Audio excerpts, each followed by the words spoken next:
Hi good morning. Happy children's day to you all. Hi Kundana, నువ్వు చాలా బాగా చదువుతావు, అందరితో బాగుంటావు. I'm very happy with you. But నువ్వు ఇంకొంచెం బేగా ఆ హిందీ మ్యాథ్స్ కూడా ఇంకా బాగా చదివితే ఇంకా నేను హ్యాపీగా ఉంటాను. నేను ఏ నుంచి ఏ ప్లస్ వరకు రావాలని విష్ చేస్తున్నాను. Thank you my god. Happy children's day to all children. My son L Jaswardhan, 10th standard.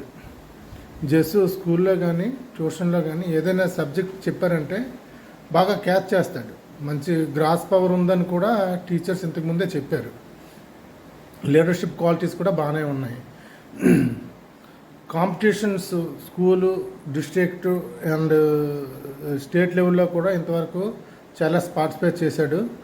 అందులో ఇప్పటి వరకు కూడా మొత్తం అన్ని కలిపి 110 సర్టిఫికెట్స్ వరకు వచ్చాయి. గోల్డ్ మెడల్ కూడా వచ్చింది ఇంతకు ముందేని. ఏదైనా ఎగ్జామ్ కానీ స్పీచ్ కానీ ఉందంటే పట్టుదలతో చదువుతాడు, వాడే ప్రిపేర్ చేసుకుంటాడు. అలాగే కొన్ని వాడు ఇంప్రూవ్మెంట్ చేయవలసింది ఏంటంటే ఏంటంటే మార్నింగ్ లేచేటప్పుడు ఎవరో పుష్ చేయకంటే వాడే లేచినట్టు. ఏదైనా రేపు మార్నింగ్ మనం చదవాలనుకుంటే ఈరోజు ముందు రోజు ప్రిపరేషన్ అయ్యి ఆ మార్నింగ్ మనం ఏం చదవాలి, ఎక్కడి నుంచి ఏది చదవాలి, ఏది అవసరం వాడే ప్రిపరేషన్ చేసుకోవాలి. లేచిన తర్వాత టైం పాస్ చేయకూడదు. టైం పాస్ చేస్తే ఏంటంటే ఇవాళ చూసిన వాళ్ళు కూడా ఇరిటేషన్గా ఉంటుంది. మెయిన్ ఇవన్నీ వాటిలో మార్పు మేము కోరుకుంటున్నాము. ఇంకేంటంటే పేరెంట్స్, టీచర్స్ అండ్ పెద్దవారికి ఎవరైనా విష్ చేయాలి అండ్ రెస్పెక్ట్తో మాట్లాడాలి అండ్ అందరితో కూడా డిసిప్లిన్గా ఉండాలి. ఏదైనా గోల్ మనం సాధించాలంటే పట్టుదల అనేది చాలా అవసరం. మెయిన్ 10th నుంచి ఒక 4 years వరకు చాలా మనం కష్టపడే వాళ్ళ అవసరం వస్తుంది. ఎందుకంటే ఈ 4 yearsలో మీకు లైఫ్ స్టైల్ అనేది మారిపోతుంది. ఎందుకంటే మనకి లైఫ్ డిసైడ్ అయ్యేది ఈ 4 yearsే. అందుకే మీ పిల్లలందరూ దీన్ని ఒకసారి మీరు ఆలోచించి కొంచెం దీని మీద దృష్టి పెడతారని నేను అనుకుంటున్నాను. All the best for your future. Thank you.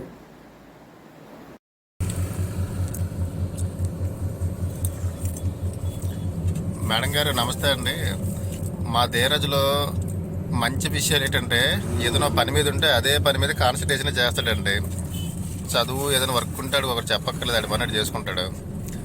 మరి వాళ్ళు నచ్చని విషయాలు ఏంటంటే తెల్లారు లెగడం మేడం ఎంత చెప్పినా ప్రతి చిన్న విషయానికి కేంకరించి అలాగా అలకపోనే అలుగుతాడండి. చదువు విషయాలు ఇంటికి వచ్చి ప్రాక్టీస్ చేయట్లేదండి. Good evening everyone. పిల్లలందరూ కూడా చిల్డ్రన్స్ డే విషెస్. ఇప్పుడు రిద్విక్ కోసం ఒక 2 విషయాలు మీతో షేర్ చేసుకుందామని వచ్చాను. ఒకటి, రిద్విక్ నచ్చే గుడ్ క్వాలిటీస్.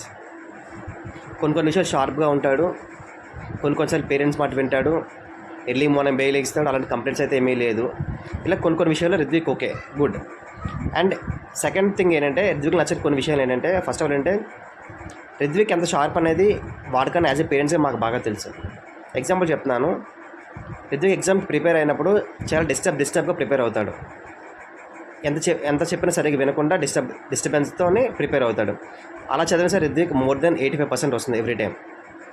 ఓకే, బట్ మేమేమంటున్నామంటే మేము కొన్ని సజెషన్ ఇస్తాం, డాడీ ఇలా చదువు అని. ఆ మాట విన్నాడు. ఒకవేళ ఆ మాట వింటే వాడు అబౌవ్ 90% ఈజీగా గెయిన్ చేస్తాడు. బట్ ఆ విషయం వాడికి తెలియట్లేదు. ఓకే, యాజ్ ఎ పేరెంట్గా ఇప్పుడు రిద్విక్లో నేను చేంజ్ చేయడం కోరుకుంటానంటే ఫస్ట్ ఆఫ్ ఆల్ కొంచెం ఓపిక కావాలి అండ్ పేరెంట్స్ మాట వినాలి. ఓకే, ఇది నేను ఓన్లీ రిద్విక్ కోసం చెప్పట్లేదు, అక్కడున్న ప్రతి స్టూడెంట్స్కి ఏం చెప్తున్నానంటే మీరు ప్రతి ఒక్కరు కూడా కొంచెం ఓపికగా వెయిట్ చేయండి. పేరెంట్స్ ఏం చెప్తున్నారో వినడానికి ట్రై చేయండి. ఓకే, ఎందుకంటే ప్రతి పేరెంట్స్ రైట్ నా ఉండేది పిల్లల కోసం మాత్రమే. ఆ విషయం మీరు గుర్తుపెట్టుకోండి. మేము చేసే ప్రతి విషయం ఏమనుకుంటామంటే మా బాబుకి నచ్చుతుందా, మా పాప ఎలా చేస్తే బాగుంటుంది, మా బాబు ఎలా చేస్తే మేము చాలా ఎక్కువ ఆలోచిస్తాం. ఇంకోటి ఏంటంటే మీరు ఈ స్టేజ్కి వచ్చారు, మేము ఆల్రెడీ ఈ స్టేజ్ దాటి తర్వాత పేరెంట్స్ స్టేజ్కి వచ్చాం. సో అది గుర్తుపెట్టుకొని సో పేరెంట్స్ మాట వినడానికి ట్రై చేయండి. ఓకే, ఇంకో విషయం ఏంటంటే నేను చెప్పాను కాకుండా కొన్ని రోజులు కొత్తగా ట్రై చేయండి.